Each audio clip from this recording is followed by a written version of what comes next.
السلام علیکم نیک هیلې احترامات. نن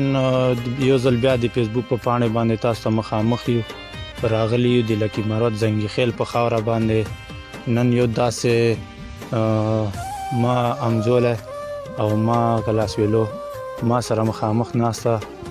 چې نام یې دا ډاکټر ظفر الله ظفر او راځو هغه نه به یو څو پوښتنې کوو او هغه سره به چې کوم دا د شعر او شاعري په اړه باندې شعرنارو او ډاکټر صاحب ته موږ په خپل پروګرام شیر کړی و. ډیره مننه سعید صاحب او تاسو راغلی میلمه ایمان خاموش چې تاسو په دغه ټیم باندې ما ته وخت راکړ مختصر غونډه وخت او تاسو ډیره مننه. مهرباني. ډاکټر صاحب سره دوه میلمانه راغلي دي چې هغه وسیم او صفت خان ناسته موږ سره په پروګرام چې زه د دوه شکریا ادا کوم چې موږ ته ټیم راکړ. تاسو شکریا ادا کوم ډاکټر صاحب چې موږ ته د وخت راکړل او راځو د ډاکټر صاحب نه یو دوه پوښتنې کوو. ډاکټر صاحب دا راته ووایه چې تا شاعري له کوم وخت نه شروع کړې ده او تعلیم په لحاظ باندې لږ کې موږ ته رڼا راکړه.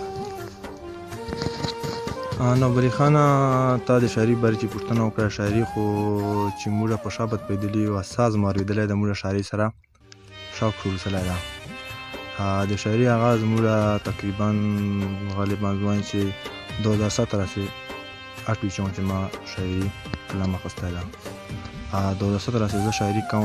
کله ډېره کله لږ کله پکې پرېږدو بیا داسې وخت راشي چې وخت نو بیا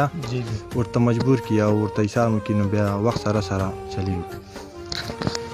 مهرباني ډاکټر صاحب. ډاکټر صاحب د تا چې کوم تصوف شاعري ده یا د مثال دغه سي غزل شاعري ده نن به مینوال ته خپل پروګرام چې هغه کوي خو پهله دا راته وایي چې تاسو داسې یو استاد له داسې یو کتاب مثال چې هغې نه ته متاثر سلی دې په باره چې لږ کې رڼا راکړه چې تاسو مثال له چا نه متاثر سلی په شاعرۍ چې ډېر شاعري خو موږ ته هر چا والا خوند راکوي هر چې څوک ته که کمزوری ده که ښه ده د شاعرۍ په باره کې یو شاعري کې موږ ته هر چا د شاعري مزه راکوي خو زیات نه زیات زه د افغان صاحب د شاعرۍ نه متاثر سلی هغه شاعري به ماته ډېره مزه راکوله. مهرباني. ډاکټر صاحب د تا خپلې غزلې داسې په کومو سینګرانو باندې چې کوم ریکارډ کړي دي په هغه باندې ګلوکارانو باندې هغه او د داسې کې مخته کتاب چاپ کولو ته مجموعه ته داسې فکر سوچ مو کړی ده چې هر مثال د کتاب جوړولو باندې چرته داسې خیال مو کړی ده او غزلې خو نوبلي خان ما ډېر ریکارډ کړي دي په ډېرو سینګرانو باندې ریکارډ کړي دي په د مثال مروت د ما کلیوال ده هغه ما روان کړی ده د ګلوکارۍ په هغه باندې هغه به ما غزلې ډېرې خوښولې او ممدلي مروت څه فلک ناز مروت څه او نور ډېر ګلوکاران دي خو ډیل څه زیشان ویلي دي او زیډي ګل استاد چې د ډېر زیاتې غزلې ما ولیکلي دي هغه ما خواته ډېر راځي ډېر تقریبا میاشته چې دوه درې بیا د خامخا ماته ګپ شپ ته راځي بیا چې راشي بیا موږ شپږ ټنګ ټکور سره جوړ کړو. کتاب په باره چې ضروري ده او کتاب جوړول چې یو څوک شاعري کوي نو خپلې مجموعې ساتلو لپاره خو کتاب ضروري ده خو فعلا ما کتاب جوړ کړی نه ده اراده مو شته انشاءالله چې کوشش کوو چې په لنډ وخت باندې کتاب جوړ کړو. شکریہ ډاکټر صاحب. مهرباني. او ډاکټر صاحب دا مینوال انتظار کوي چې دوته بچو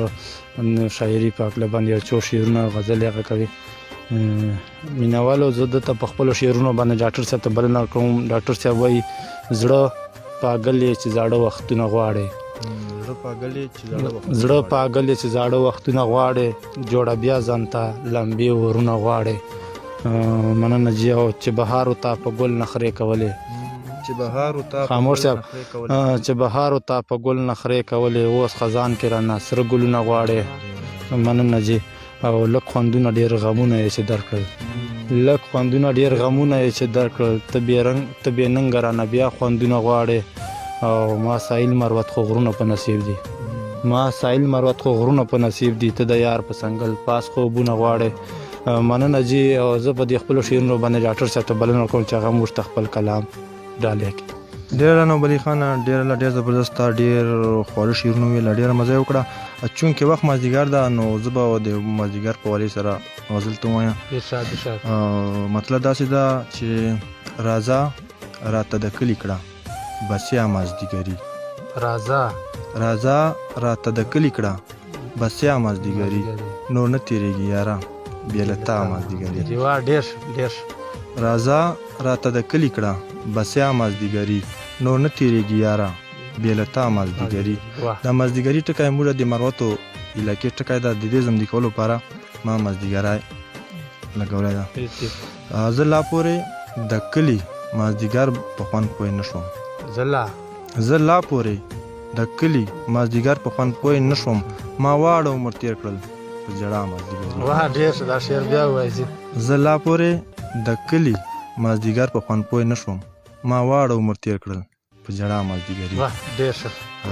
جوړه یاران چې په ګودر وینم مړ کېږم جوړه یاران چې په ګودر وینم مړ کېږم تیریږي بې له تا چېرته تنها مازدیګري په ان فن کې راورسوه ځان که نن رانغلې په ان فن کې راورسوه ځان که نن رانغلې چاودله مې به زړه وي تر سبا مازدیګري په ان فن کې راورسوه ځان که نن رانغلې چاودله مې به زړه وي تر سبا مازدیګري واقعي ډېر بختور دي چې د یار سره په څنګ کې واقعي ډېر بختور دي چې د یار سره په څنګ کې زفره تیروي چې په خندا مازدیګري واقعي ډېر بختور دي چې د یار سره په څنګ کې زفره تیروي چې په خندا مازدیګري ډېر ښه مننه جی ډاکټر صاحب مینوالو ته به یو بل غزل ډالۍ کوي هیله لرو خواست کوو چې هغه مینوال وګوري نو بلی خانه غزل مطلب داسې ده چې زیره زی اشنا چې د لوره کېږي زیره زی اشنا چې د لوره کېږي څه وکړي دا زړه مې درته زړه کېږي زیره زی اشنا چې د لوره کېږي څه وکړي دا زړه مې درته زړه کېږي راشه چې د مینې ژوند نه خوند واخلو راشه چې د مینې ژوند نه خوند واخلو هسې مو هم یو بل ته ساړه کېږي دغسې میین به یم پرې مرګه پاس دغسې میین به یم پرې مرګه پاس چاته چې مې زړه په ژوندانه کېږي کار د محبت مې چې زده کړی دی کار د محبت مې چې زده کړی دی بې د محبته له ما څه کېږي کار د محبت مې چې زده کړی دی بې د محبته له ما څه کېږي څنګه به حساب له خپل ظفر غواړي څنګه به حساب له خپل ظفر غواړي مینه کې حساب کتاب خو نه کېږي څنګه به حساب له خپل ظفر غواړي مینه کې حساب کتاب خو نه کېږي مینوالو دا و د ظفرالله ظفر صاحب تاسو واوریدلې نو مینوالو وخت مازدیګر ده ماښام ټیم ده موږ ته په خپل پروګرام چې اجازت راکړو د لوی الله